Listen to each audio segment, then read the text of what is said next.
I commend this bill to the House. Thank you very much. Honourable Clayton Cosgrove. Mr Speaker, as my colleague David Parker said, we will support this piece of legislation to committee, but it is noteworthy to note that this is the bill that rolled John Banks. And that was John Banks's biographer, former biographer, the man who's now writing his political obituary, who got up and must have been part of the team to roll John Banks. Because, of course, John Banks wanted a fiscal cap that bound future governments and even the National Party, and I give some credit to Bill English, even they couldn't swallow that dead rat. Old brown bag Banks had pushed a man who, at the start of the electoral cycle, after the cup of tea and the election win, was a person at the pinnacle of his powers.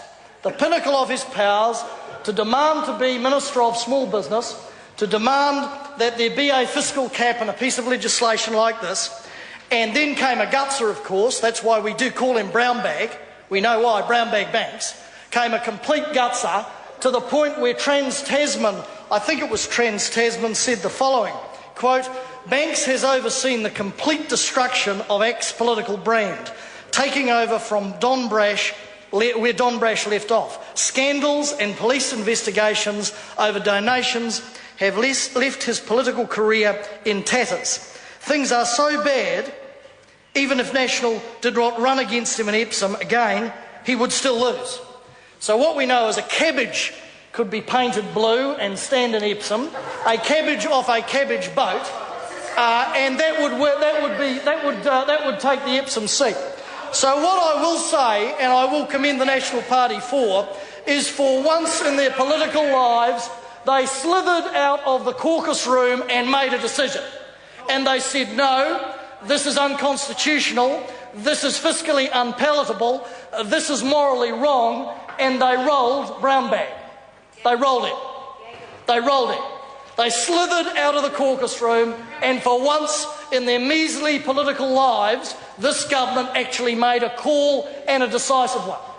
And so on that basis, we look at this bill, and you would think, listening to the Minister of Finance, that this was some groundbreaking piece of legislation.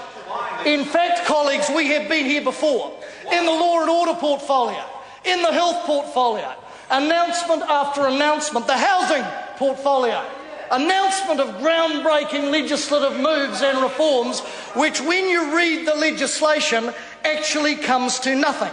Now let me read you, Mr Speaker, if I might, part one, a sentence or two from part one of this bill, where it says, quote, "The government must pursue its policy objectives in accordance with the principles of responsible fiscal management."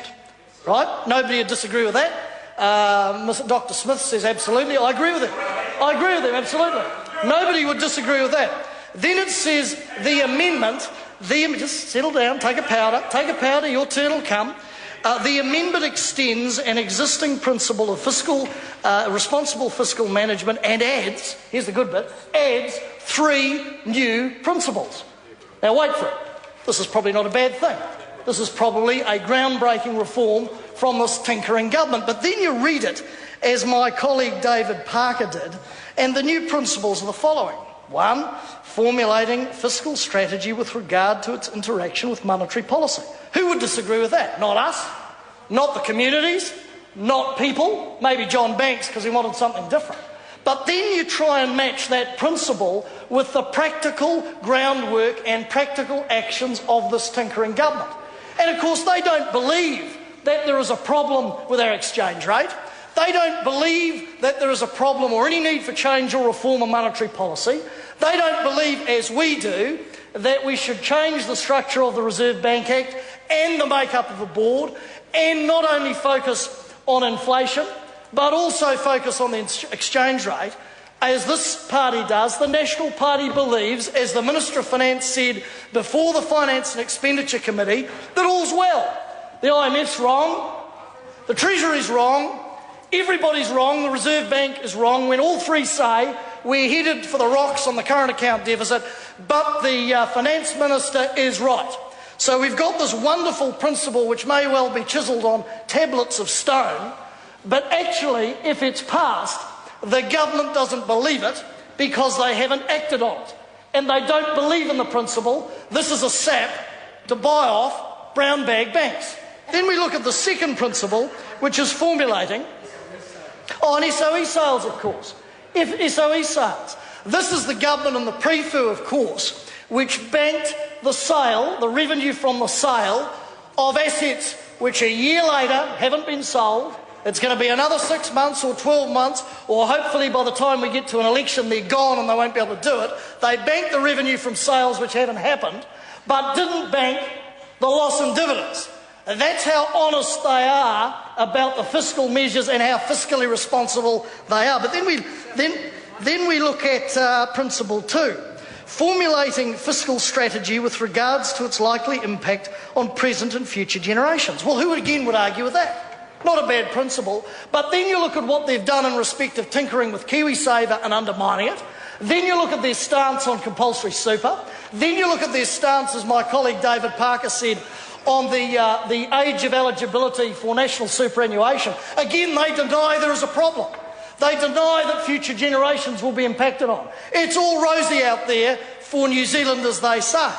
So great principle, whittled into tablets of stone, I'm sure, but this government doesn't believe it because they won't act on it. And then we have the third one, ensuring that the Crown's resources are managed effectively and efficiently. Well, look at some of the programs which have come a gutser. The Road to Nowhere, the cycleway, that was supposed to generate hundreds if not thousands of jobs, gone. Mining on national parks, pipe dream, stuffed up by this crew, gone. Then there was the Financial Centre of Excellence, or whatever it was called. That was going to be the next silver bullet. Didn't happen. Gone. No plan. So what we've got here is a nice little political pamphlet, which I have to say we don't disagree with in principle. These are sort of eminent principles and goals that government should follow. What I'd put to the government is simply this: why don't they follow them?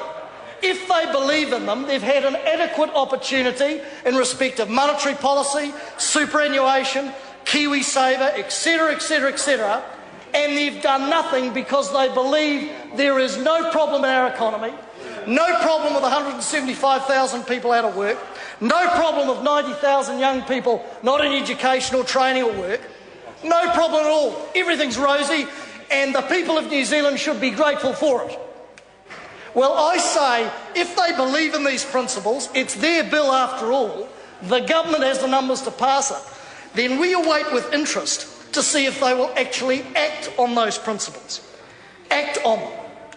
Safeguarding future generations, monetary policy, those key issues which will affect, if dealt with appropriately, government policy. And I've got to say, when you're recasting history, I remember as Associate Finance Minister getting up and making a speech about the the surplus that we had 9 of them, and Bill English, and I never thought in my 30 years in the Labour Party that I would stand in a parliament and be attacked by a national party for not spending money, for being frugal, for squirreling the dollars away for the rainy day, and Bill English got up and said we were mean, we were Scrooges, it was the chewing gum budget, we should spend a lot, dish it out, that's what we should do.